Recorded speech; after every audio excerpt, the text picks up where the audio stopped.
Helen Yee here with Eyes on the Game. I'm here at Syndicate MMA being joined by the always lovely Miss Joanne Calderwood. Now, you just finished training. You do have a big fight coming up January 19th against Ariane Lipski on UFC on ESPN. First off, how was training? You mean this morning or? Yeah. this morning, yeah. I mean, it's pretty cold in the gym right now, so I mean, I'm layered up, and once you get going, it's good. But yeah, we had good practice, and the whole fight camp's been great. And obviously, every camp you pick up a few niggly injuries, and especially this time of the year, it's cold. So I think I've had the cold like 3 times, but everything's gone perfect, and yeah, it's great. Well, how are you feeling? You know, is the cold gone completely, or? Oh yeah, like it comes and goes, and just like you spin and snot goes around, and it's like, oh, but it's just the time of the year, and I'm used to being in the cold, but I'm like, come on, it's Vegas. Can we not have a little bit of heat? Exactly. And me being born and raised here, even I'm like, wow, it's 30 degrees here in Vegas. I need it to be hot. But luckily there are some heaters around. But I do see, like you said, for this camp, Sarah Kaufman, current Invicta champion, former UFC fighter, she's working with you. Is this the first time? Yeah, this is the first time I've worked with Sarah, and I just wanted to bring someone in for my camp, especially at this time of the year. Everyone's like in holiday mode and not really in the gym or being lazy. So I just wanted to make sure I had someone in here, and Sarah she's dedicated, she's fucking relentless, so she's been here by my side like for the past 4 weeks, and it's really been great, and a great push to my final kind of preparation to this fight. Yeah, and speaking of your fight and looking at your opponent, she is a good striker, but obviously you're a former champion in Muay Thai, known for your striking, even though you had that very impressive submission win in August. So what weaknesses do you see in Ariane that you hope to capitalize on? I just see her, like, watching her fights and stuff, she's good, but both of our strengths is Thai boxing. She's good, but I'm better. Like, I have more like tools in my toolbox, like, and I just feel like that's going to be, she's going to come against someone that's her own strength, and it's just going to be like, oh shit. And yeah, but it's going to be an awesome fight, and we're both going to bring it, and yeah, I think she's just going to be like another girl and want to take me down. Yes, and not only, like I said, are you known for, you know, Muay Thai and striking, but you do have that first submission win over Calvillo back in August. So can you kind of talk about how that's been going and how much more comfortable you feel there too now? Yeah, like I started in jiu-jitsu before I done any kind of MMA, like wrestling or putting it all together. So I feel like my jiu-jitsu is very, very good. But it wasn't until I came here and I started training jiu-jitsu in with my MMA. So before it was like just solid jiu-jitsu, which is not good for MMA because there's a lot of stop and starting, and you both are on the ground, and it's like, well, how did you get there? And there's more scrambles than you realise. So yeah, just Coach Wood has helped me with that, like, has been the glue to put everything together, and it's just brought my game on leaps and bounds, and I feel like my jiu-jitsu, even I'm like, holy shit, where did that come from? But I'll take it. So for this fight, even though you guys are both good at standing, do you think that, you know, is your plan to kind of bring the fight to the ground though? I'm going to go in there and see what happens, but I do see like a submission, like from our fight. There's not really many fights out there that you can see much of her groundwork, but you know, I'll test the waters everywhere, and but you know, I like to keep it on the feet, but it's MMA at the end of the day, and if the takedown's there, then she'll be on her back. And you do have that in your arsenal. But also, you know, last fight was your return to flyweight. Do you feel more comfortable in this weight class? And is this something where you would like to remain here for a while in this weight division?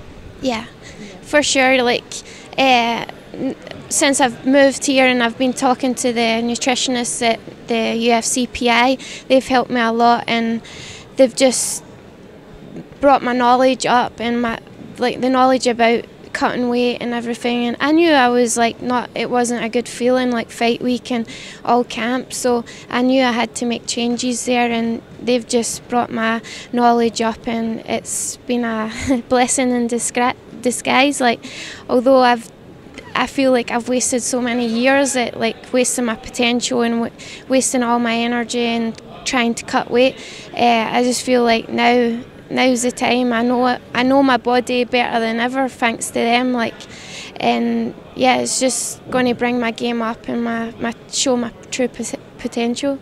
Yes, and it's never too late, right? Like in August, return, and now 2019, a brand new year, new fight just a few weeks away. I know you've been here in Las Vegas for almost a year now, right? A few months away from that. How have you liked Vegas, and also, you know, being here at Syndicate with Coach John Wood? I love it here in Vegas. Like the main thing was the PI, and then obviously I found this perfect gym and perfect family and perfect training partners. I couldn't ask for anything better. But yeah, Vegas, apart from what we were talking about before, I was like, John even says, oh, it's going to get cold, and I'm like, nah. I went back to Scotland and didn't bring any of my winter clothes, and now I'm like regretting it. But yeah, apart from the cold weather this few months, but I love the weather, I love the place, and well, the place is just Syndicate and the PI, so yeah, that's all I can ask for, and that's all I really want, is a good place to train and feel at home and just feel relaxed, and also where I can show my true potential. Yeah. So do you feel that you will remain in Las Vegas for a while? Yeah. For sure. Obviously, I'll keep going back to Scotland, but every time I go back there, it's just really to see my family and catch up with old teammates. But yeah, this is my home. This is where I work, so I have to be here. Yes, and we are glad to have you here. But like I mentioned, with the flyweight division, I do have to ask, because this fight was about a month ago. Valentina, the new flyweight champion, also strong Muay Thai background. What did you make of her fight against Joanna? Yeah, I was very excited when those two got matched together, just because like I like anyone that's kind of stand up and came from that background. So yeah, I was excited, and I was looking at it, well, if either one of them wins, then it's a good fight for me and for the fans. So yeah, it was an exciting fight, and I thought she would have maybe finished Joanna with the size difference, because I know, like myself, like coming into the flyweight division, I'm still not where I want to be, like strength wise and that. So coming from strawweight, I knew that she would struggle with that, and she did still look like a kind of strawweight in there. But yeah, apart from that, it was good, and I'm glad she has the belt, because she's very humble, she's a nice girl, and like I say, I would rather someone from a kind of striking background have the title. Yeah, but with your win, because I believe you're ranked number 10 right now, where do you hope that a win over Ariane catapults you to? I'm not sure, because like she's obviously not ranked and it's her debut, but like ranks are weird. Like you can still be in the rankings if you've not fought in like a year or two.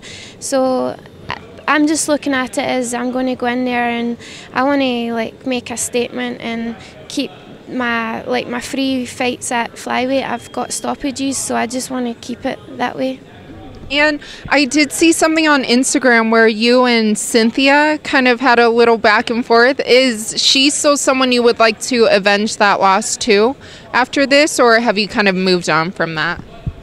No, that kind of took out of hand. I was just trying to big up the PI and like I was like just saying like how much I've came on from my last fight from missing weight, and I just feel like, especially now that we have the flyweight division, and I just don't like seeing people out there killing themselves, because like we've got people coming up in the sport and they're looking at us to set an example, and I'm just like, I was just trying to say like you should go to the PI, and yeah, obviously everyone that's got a loss in their record want to like reverse that, and it would be an exciting fight. I feel like I'm much better, and yeah, so it wasn't a dig at her. I was just using her kind of like struggles as an example. Like, yeah, I wasn't, and I put up a picture of myself, like I was like on the scale, like and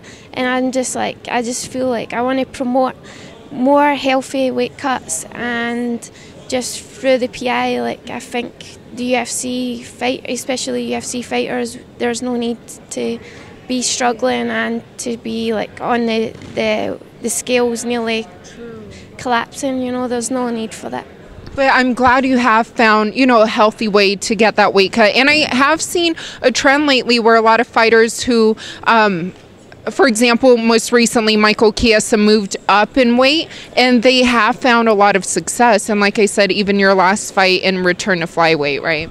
Yeah, for sure. Now it's like, I love training camp. Like before, I would be like, oh, I have to run an hour, fasted running, and then turn up for training and then run again. So it's like, it just takes the fun away from learning and being on the mat and being present, you know, because you're thinking, oh, I'm only eating 2 eggs and spinach, and then I have to run. So it kind of does take away the fun and your performance. I do have to ask, because yesterday on Instagram I saw you guys were hanging out with the now champ, 2-division world champion Amanda Nunes. What did you think about her win over Chris Cyborg?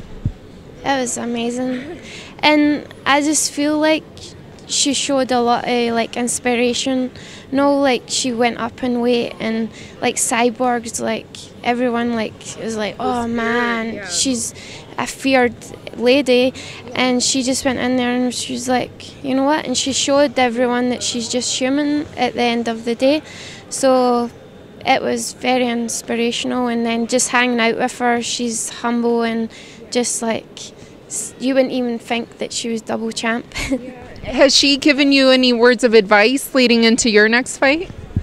No, we didn't really. We spoke a little bit about it, but I'm just was sitting across the table thinking she's awesome, and she gives hope for me. Like last night, I was like, it was a good boost. Yeah, and of that motivation, right? Yeah, she probably doesn't even know that, but I was just like, yeah, this is good. 2 weeks from my fight, and yeah.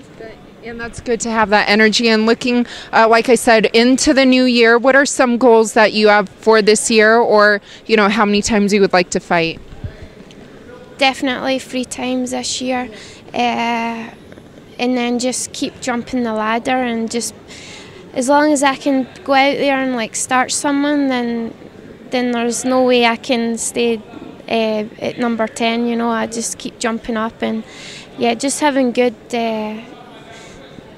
performances and exciting, and just keep getting better, and yeah, just stay here and keep getting better as an athlete and person. Yes, and you are doing such a great job. And lastly, any words for your fans? Yeah, they're awesome. They're like, I hardly see any negativity out there. Like, it's so great to know that all my fans out there have got my back, and I just appreciate that, especially with the journey I've had. It's been fun. I know every fighter's been like up and down, but especially mine, like like a few years ago it was more downs than ups, but yeah, everyone's been there, and yeah, I appreciate the support, and I'll just keep on going out there and keep performing. And they're all looking towards your return, January 19th, and happy belated birthday. Were you able to celebrate it and enjoy it on the 23rd?